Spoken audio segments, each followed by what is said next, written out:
You ask Tiger to solve. This deals with linear equations with one unknown. The final result is w equals 11. Let's solve it step by step. Group all constants on the right side of the equation. Subtract 6 from both sides. Group like terms. Simplify the arithmetic.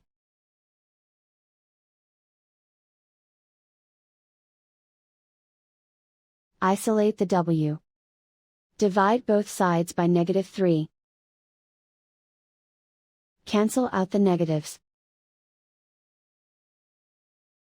Simplify the fraction. Cancel out the negatives. Find the greatest common factor of the numerator and denominator. Factor out and cancel the greatest common factor. And so the final result is w equals 11.